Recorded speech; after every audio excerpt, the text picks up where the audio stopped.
Finally, representing the People's Party of Canada, Doug Bebb. Good evening. I'm Doug Bebb, the People's Party candidate, sending you all greetings from Whistler. And our final candidate for the opening statements, Mr. Doug Bebb from the People's Party of Canada. Well, good evening, and thank you all for coming. Thank you to the Squamish Chamber of Commerce for hosting this event, and to Doug, Louise, and Andrew for making it happen. My name is Doug Bebb, and I am the People's Party candidate for this 44th general election. I'm a semi-retired mechanical engineer, an MBA, both degrees from UBC. I'm now 64 years old, and for the first 62 years of my life, I had no interest in being a politician. But in 2019, when Max Bernier put a light of hope on the horizon, providing us a real chance to fix Canada, I found no choice but to lend all my support to his efforts. I consider my presence here today to be a necessary patriotic duty. Freedom in Canada is under attack on multiple fronts, and we must mount a defense. To quote from Patrick Henry's speech of March 23rd, 1775, "There is no retreat, but in submission and slavery. Our chains are forged." But in our case, the clanking of chains may be heard in the pronouncements of the United Nations and of the World Economic Forum of Klaus Schwab. The People's Party is doing politics differently. We will not pander to special interests to buy their votes. We are all Canadians, and we should all receive equal treatment from our government. Equal rights for all must mean special rights for none. Well, the gloves are coming off tonight, and I can promise you a thoroughly entertaining evening. Thank you. And Doug, over to you for the last answer to this question on childcare. Okay, well, subsidized childcare already exists in Quebec as a provincial program, and that could possibly serve as a national model. The People's Party has no particular direct policy on childcare, but what we can do is to cut back on the level of immigration as putting pressure not only on housing prices, on medical wait times, school spots, the availability of childcare. All these things are only going to get worse if we continue to have 300 or 400 or more thousand immigrants per year that we really haven't been able to absorb. And so we're going to take a break. We're going to limit immigration to 150,000. And some might be tempted to conclude that that would exacerbate the labor shortage.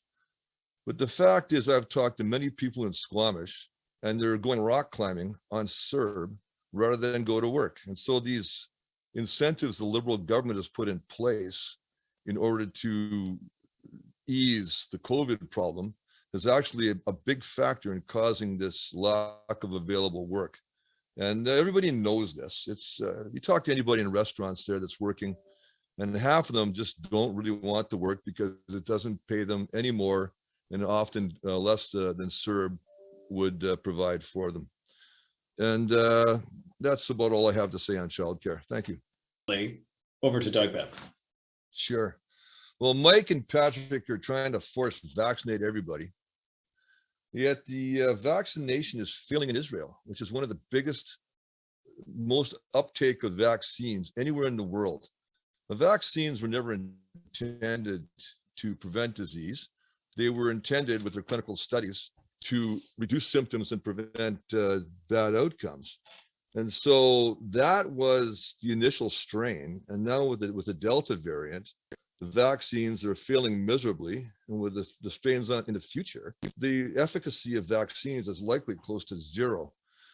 The People's Party solution to tourism is to reopen our borders and remove all the lockdown measures.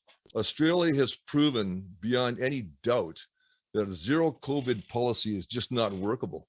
We're going to have to live with this disease one way or the other, and that includes allowing Canadians to make their own healthcare choices, including the alternative treatments I'll explain later when I talk more about COVID.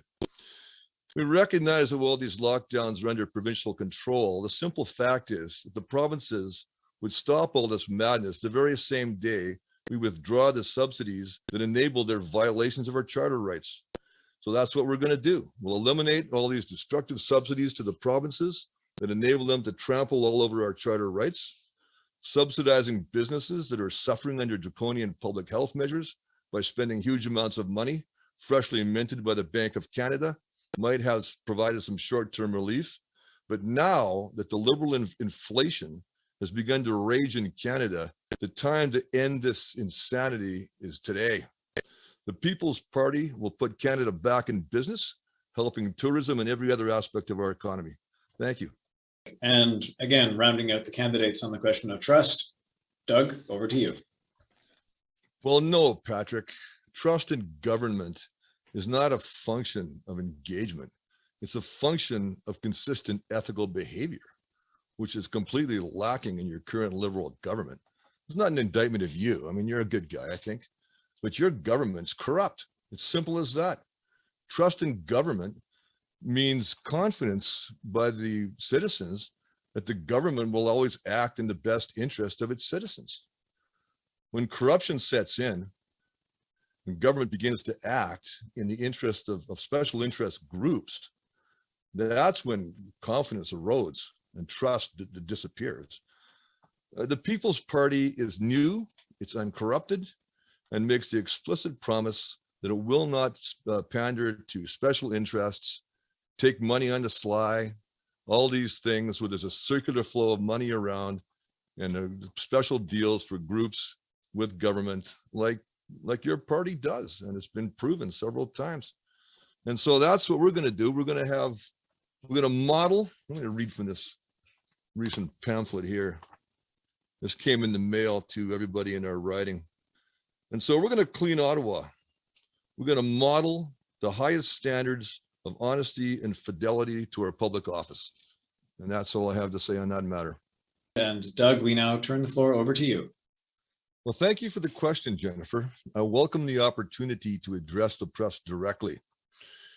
Trudeau has joked about his subversion of the national media, lavishing it with billions of dollars. He thinks it's funny to purchase favorable media coverage and that the press buries his many scandals well into the back pages. Whenever there's collusion between government and media, the result is always propaganda. Government-paid media propaganda in Canada is the most egregious during election periods, particularly when the media is able to control debate topics by setting the agenda for all candidates' meetings.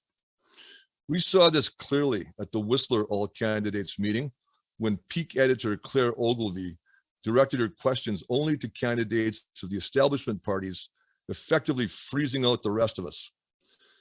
But the question still remains as to why local media marches in lockstep, and more recently in goose step, with the same destructive agenda spewed by our national media.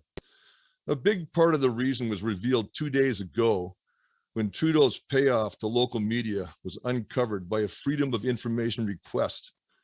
These payoffs were published on the websites of Rebel News and Canada Land in a September 10th article by Jonathan Bradley.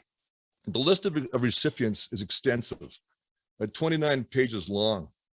Buried in the details of the $272,821 given to Peak News Magazine and $89,205 given to the Squamish Chief. Of course, the Squamish Chief has a larger circulation, so you might want to check with Claire Ogilvie as to why she got so much more than you did. Perhaps both of you can then come up with some story as to why we should not simply consider both publications as propaganda outlets of the Liberal government. If you would repeal it, why? So over to you.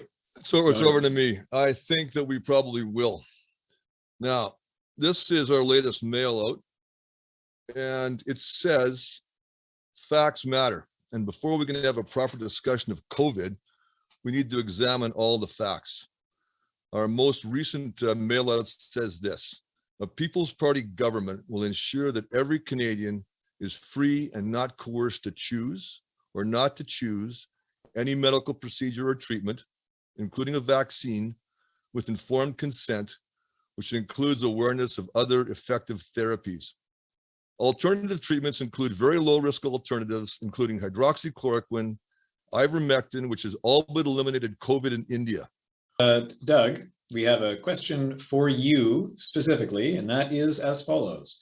What is the PPC position on climate change? Well, I'll touch on this topic briefly here. First, let me say clearly that there's no emergency. The predicted emergency is not even scheduled for another 50 years or so. So the silly claim that we're experiencing the effects of global warming now, before the predicted warming has actually occurred, is actually quite absurd. Talk about putting the cart before the horse.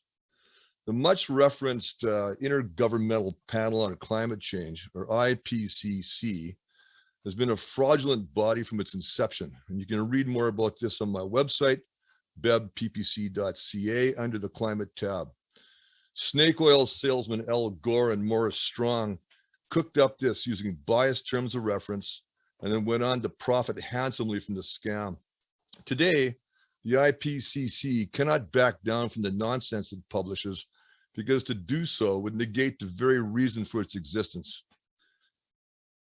Some important facts to consider are the healthy, current, and growing polar bear population, the fine recovery of the Great Barrier Reef, the only steady rise in sea level over centuries that has not accelerated, and the growing polar ice caps, all of which are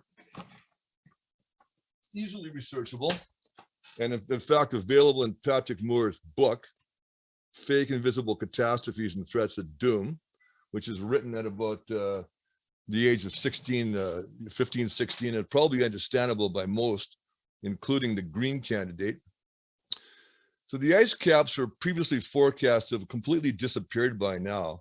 So I would be interested to hear Mike's latest revised estimate of when the polar regions will finally be free of ice.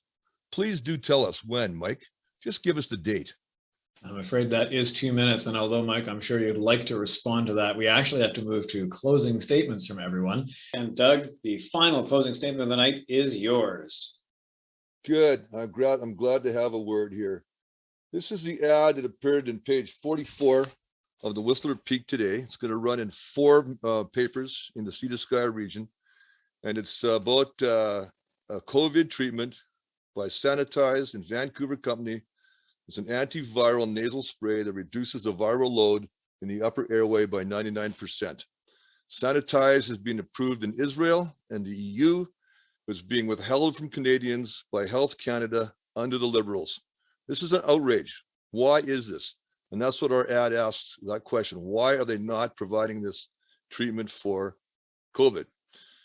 From the SNC-Lavalin affair to the Aga Khan affair to the We Charity scandal to their attempt to nullify Parliament through the courts to avoid producing incriminating documents implicating the Winnipeg laboratory in the COVID mess, the Liberals have shown contempt for the Canadian people, contempt for our democratic processes, and have left us with the clear impression that they evaluate every program on the basis of whether or not it can be used for their own benefit. There's no reason to believe that the promises they make today will be any different. Simply put, they do not deserve another term in office. The People's Party is the party of freedom. We trust individuals to make their own choices in life, and we will respect the choices that they make. Unlike all the establishment parties, the PPC rejects vilification and discrimination against all minority groups. We believe in small government and in the sanctity of the individual rights. Foremost among these is the right to free speech, without which a citizenry cannot stand in peaceful opposition to government coercion. And without that, democracy fails. As I pointed out earlier this evening, liberal payoffs to media, both national and local, are one more nail in the coffin of Canadian democracy. The People's Party is the sensible, in fact, the only alternative to the corruption in Ottawa. Next Monday, the PPC is providing you with a unique opportunity to put Canada on a better path. Please join us in our struggle to clean Ottawa. Thank you. Thank you very much, Doug, and thank you to all of our candidates